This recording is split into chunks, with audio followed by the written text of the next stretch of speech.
Also, a very good day to our regular rugby guest, former King Country and Marlborough loose forward Greg Brimble from the beautiful New South Wales town of Nowra. Well, Brims, what a difference a week can make in sport, especially rugby union. Indeed, what a difference a week makes, and that's exactly how I was going to open up, John. Because talk about polar opposites in terms of performance and results, and that was just a fantastic uh, game of rugby and a fantastic result for New Zealand for the All Blacks, and one that I might just say I predicted, You but did, you did. Got it on but record. it showed the character of that New Zealand team. I was particularly pleased, as we've discussed before, John. I was particularly pleased for both Sam Cane and Ian Foster. They're not bad human beings. They've it's been an ability and results based opinion on them recently.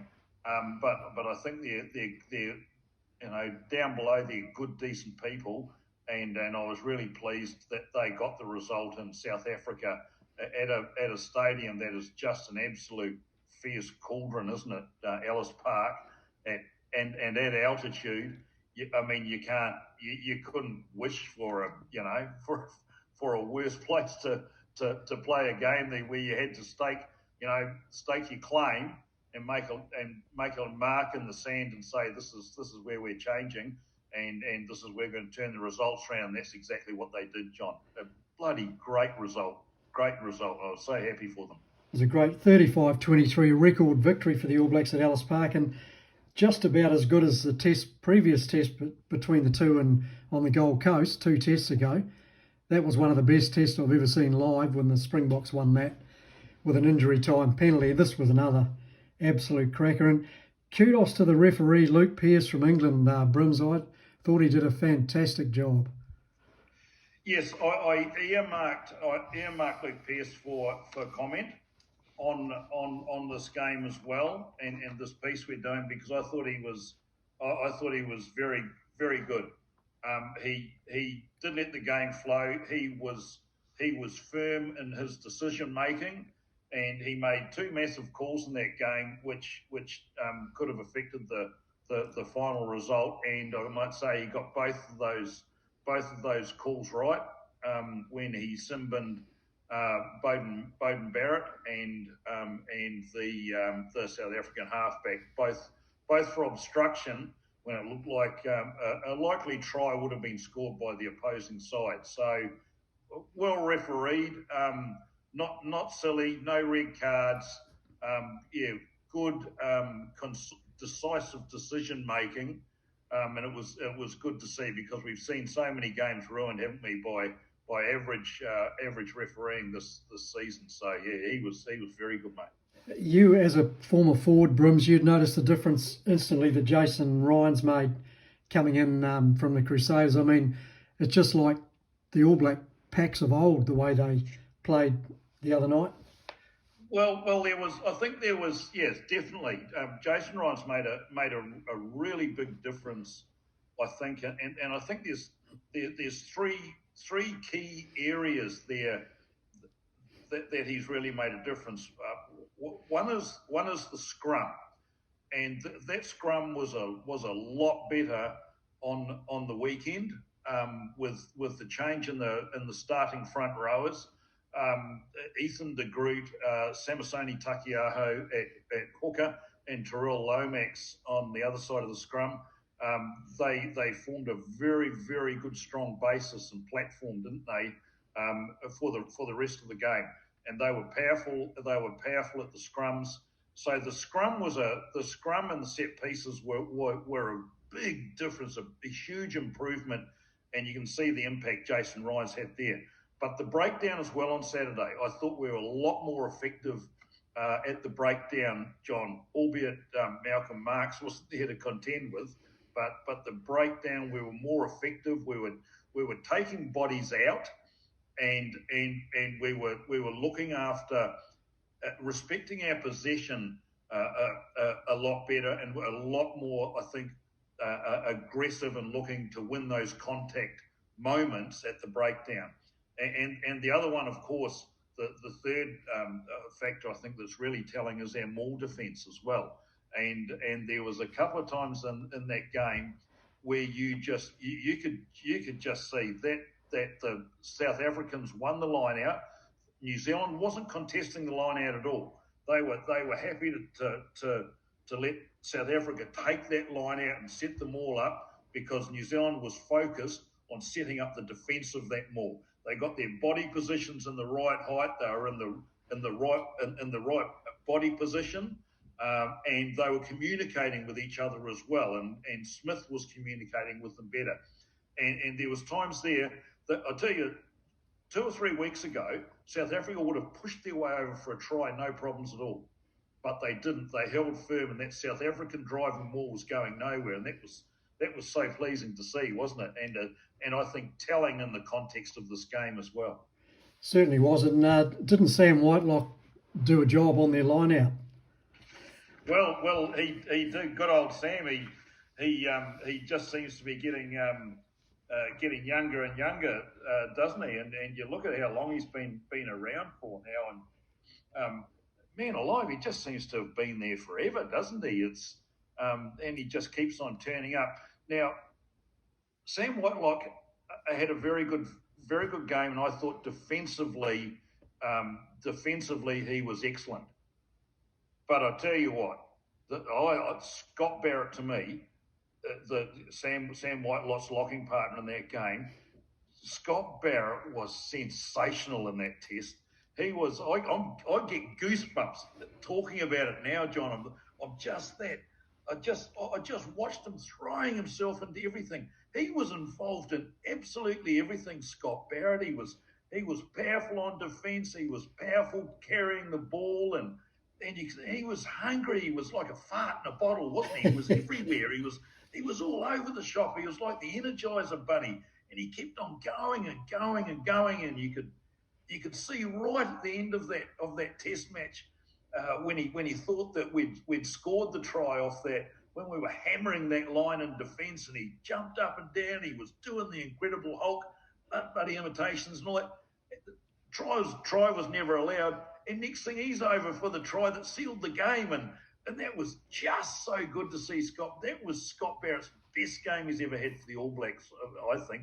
And for me, he was the man of the match. I thought he was just sensational, mate. And he put a lot of pressure on the South African halfback with the box kicks too. I mean, Hendricks had to hurry his kicks several times, and they didn't go where he wanted them. Yes, he did. Their kicking game wasn't effective, was it? They still tried to employ the same tactics through box kicking, and also from Andre Pollard hoisting the ball high. And doesn't it? It seems to sit up there for like 60 seconds at that altitude. They just get such distance and height on those balls in that rarefied air. But and to that extent as well, Geordie Barrett had a very, very strong game defensively, and you can see now why they've persisted with Geordie Barrett at fullback, especially against the South Africans in their kicking game, because Geordie Barrett was very good too. I've got a love affair with the Barretts today, John. I just love them. Pretty awesome family. All of them so far. But you know, he was so good at the back there, diffusing those bombs and aggressive, and also that very telling tackle on Peter Steph du Toit when he raced 50, 60 metres upfield and for all money was going to score the try and put the South Africans ahead. And Geordie Barrett in that classic copybook tackle just took his ankles out, and really, really good. Really good stuff to see, and a fantastic attitude towards their defence. Speaking about selection, it's taking a long, long time for Foster to realise that Richie Mo'unga's the man at first five. What a heck of a difference he made. The midfield played a lot better because of it. Yes, Richie Mo'unga was good, wasn't he? He was all energy, and what I liked about Richie Mo'unga in that game is that he kept the defences guessing all the time. They never really knew exactly what he was going to do. I mean, he kicked three conversions and three penalties, and his general play was very good. But his defence was good too, John. And he's not a noted defender, as most backs aren't, as far as I'm concerned. But he was, especially first fives. I hope Ian Stark's watching this, and Kevin Columbus. But yeah, he kept the defences guessing, and that put them in two minds. Does the defence rush up and do that real press one-on-one defence, or do they start to drift, or do they hang back? Just hang back that one pace that gives Richie Mo'unga a bit more room, because they're in two minds. Is he going to kick? Is he going to run? Is he going to pass? Is he going to double round? What's he going to put a little grubber through or chip one over the top? And that was I think that was the highlight for me of Richie Mo'unga, was the decisiveness that he created in the South African defence. Gave us that extra metre of advantage there, and the backs certainly benefited from that too, John. Yeah, I think Richie's more direct too. When he passes, he's passing front on, whereas Beauden Barrett tends to turn sideways when he's passing, which alerts the opposition to what he's going to do. And I thought David Havili and Rico Ione were fantastic in the midfield. They were, with a bit of room, they were sensational. Yeah, David Havili, that was his best game this season, as it was a lot of the All Blacks that played on the weekend. They turned up for their best game. They turned up when it counted, and David Havili got that wonderful try off sustained pressure on the South African try line, and he missed a couple of tackles, David Havili, but he ran into a lot of gaps as well, and he caused a lot of missed tackles by the South Africans too. Kept the defences guessing, but that extra string to David Havili's bow is his kicking game as well. And that, if you've got a more of a running first 5'8" like Richie Mo'unga, you need a second 5'8" that can kick, and that's the foil that David Havili is to Richie Mo'unga. And Rieko Ioane, well, he easily had his best game that we've seen this year. He ran for over 100 metres in possession of the ball, created opportunities, and looked dangerous with every time he touched the pill. And he made inroads into the defence. He was a wonderful support player as well. And some of the opportunities that Rieko Ioane and Will Jordan created together, especially when they created that wonderful try for Sam Cane to start the scoring off for New Zealand. That was terrific work, and really good to see from Rieko Ioane. We've just got to teach him how to pass the ball now, and if we can teach him to, and I'm not one to teach anybody to pass the ball, because I hated passing to anybody else. I was too much of a glory seeker myself.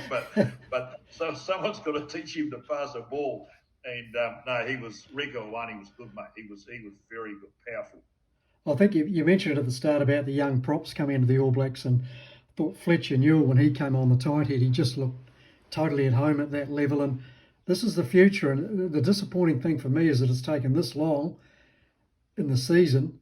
These guys were there. They were there at the start. And I still think we've got a couple of other selections to go yet to get it right. But they're on the right track introducing these young guys, because we're not going to win the World Cup with an old team. Especially in that front row, as I alluded to right at the start of this piece, John, with Ethan de Groot, Terrell Lomax, and Semisoni Takiaho. We saw on the weekend a changing of the guard, and I think that was telling, and I think that is going to be the front row going into next year, the Rugby World Cup in France. And I think, but they really showed up Ofa Tuangafasi, Carl Tuinukuiafi, who should never have been selected in the first place for the Irish series, and Nipo Laulala. This new breed of prop coming through. And there's some other good players as well around New Zealand at the moment that haven't made this All Black team.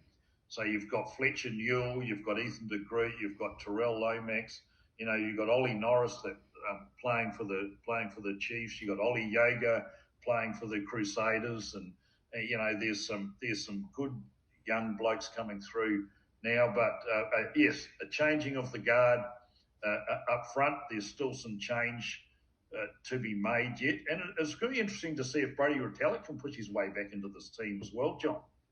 You couldn't drop Sam Whitelock or Scott Barrett based on their performances on the weekend. That puts a lot of pressure on Brodie Retallick when he's fit. So what are they going to do there? I mean, Scott Barrett brings more around the field than Brodie Retallick does at the moment. So if they've got options in the lineouts, and perhaps with Frizzell at 6, and it gives them more height in the lineout, then they might just think, look, we're going to go ahead without Big Brodie now. So it'll be interesting to see what they come up with, John. Don't forget Ethan Blackadder, he'll be a shoe-in too when he's fit again. Another line-out option. I think all our loose forwards need to be line-out options in the modern game. For sure. Yeah. For sure, but it'll be interesting to see, won't it, what they do with what they do with the loose forward mix, and in terms of selections going forward when they're all fit. How do we get that mix? Because I thought Shannon Frizzell was not Shannon Frizzell. He was very good. He was very Kano-like, wasn't he, in his work? Yeah. And he ran the second most meters of any forward on the park after Adi Savia. Carried well, made one telling turnover, and perhaps we found our 6 going forward. Just perhaps we found that number 6, because he had a really good game as well. Yeah, good line-out option as well. Wasn't it good to see the Springboks using their back line? I mean, in Lacanio Am, who started at centre, finished on the wing, Makazole Mpimpi the other wing. I mean, Jesus, they're rocket ships. They're as quick as our wingers, that's for sure. Yes, well, I made note of that as well, and I've got to say, Lacanio Am, the Springbok centre, he was probably the best player on the field on the weekend.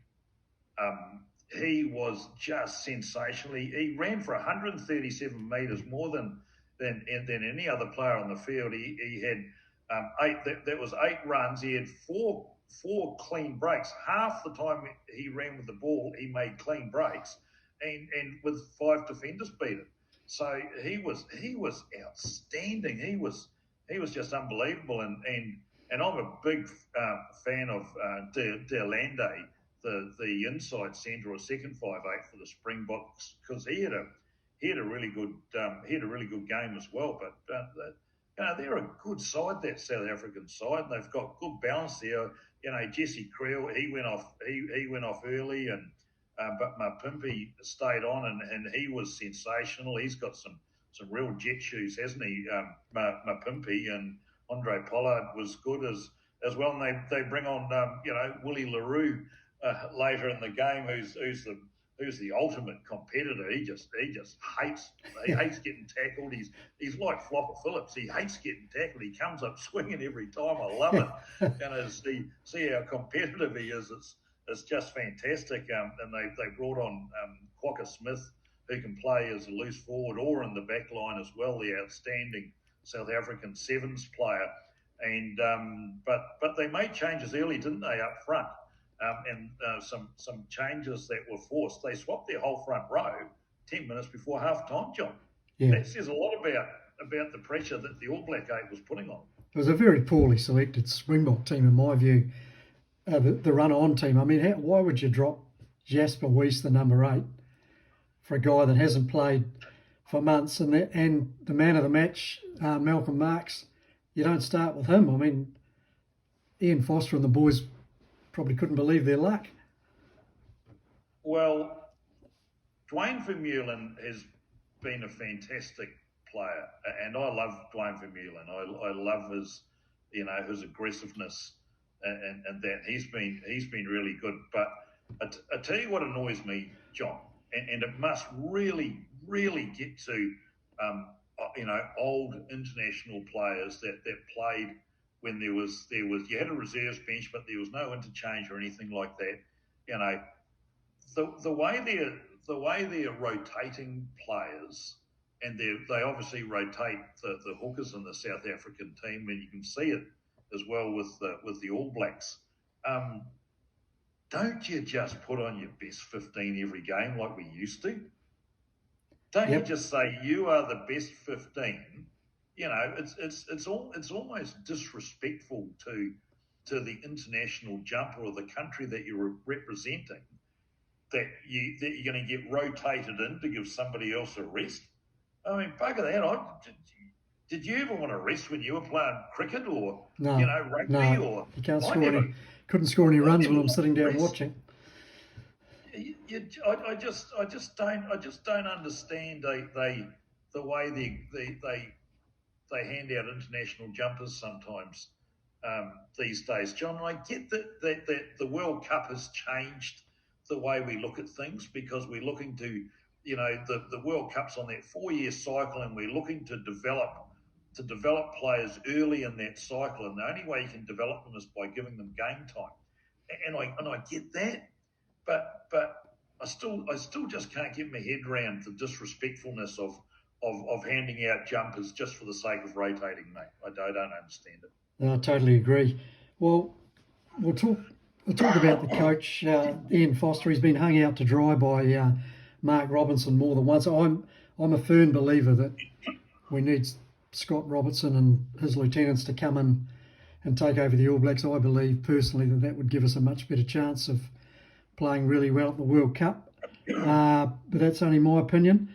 I still don't agree with the way Ian Foster's been treated by Mark Robinson, though. No, excuse me. No, Ian Foster has been treated poorly by New Zealand Rugby, Mark Robinson, and he's been treated poorly as well by some sections of the media too, I think, John. Now, there's a difference between judging a performance and somebody's ability and their performance, and judging their character. And I think when Ian Foster's character is questioned, and his morals are questioned, and his values are questioned, I think that's unfair, and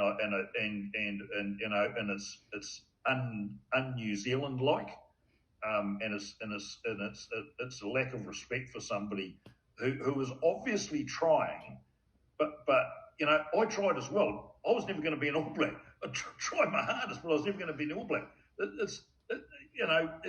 Ian Foster, as hard as he tries, as good a bloke he is, he's just not a good head coach. It doesn't mean he's not a bad person, but I agree with you. I think some changes have to be made, and it will be interesting because you just don't know which way they're going to go at the moment, do we, John? I mean, the word around has been that Scott Robertson and Leon have had their tickets punched already, and they're on standby. But I mean, you just don't know what's going to happen.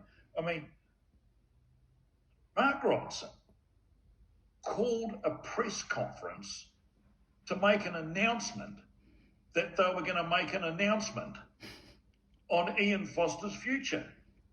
I mean, there's so many things wrong with that sentence, isn't there? That you can't get your head around, let alone bordering on illegal and employment law.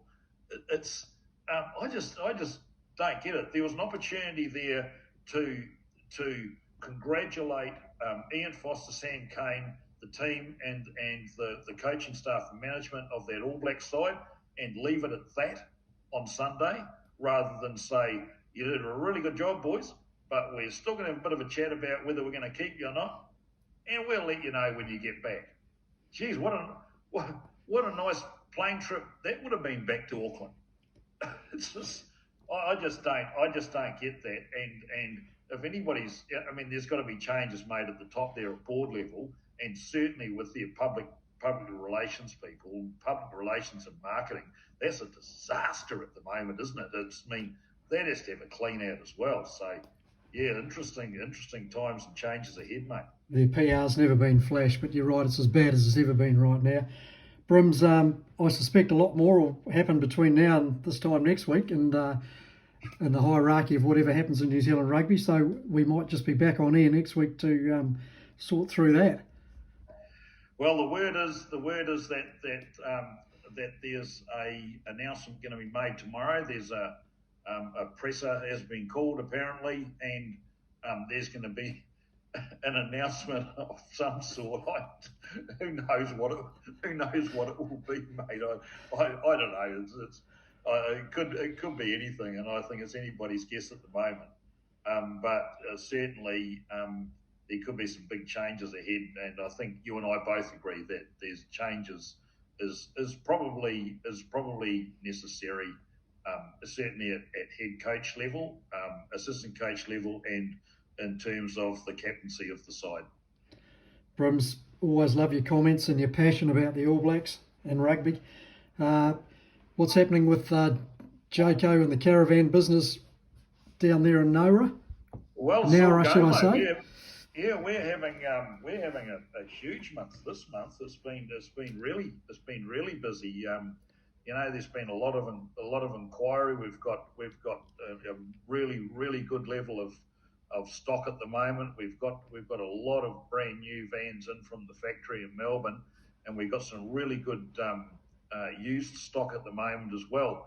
And we've ramped up our services as far as financing and that, so we can offer some really good services there now. But thanks for asking, mate. Little plug for Joko now, but yeah, mate, it's going really good. Enjoying it. Yeah. Good stuff. Thanks, Brims. Look forward to talking to you during the week. Thanks for having us, Johnny. All the best. Cheers, Thanks, mate.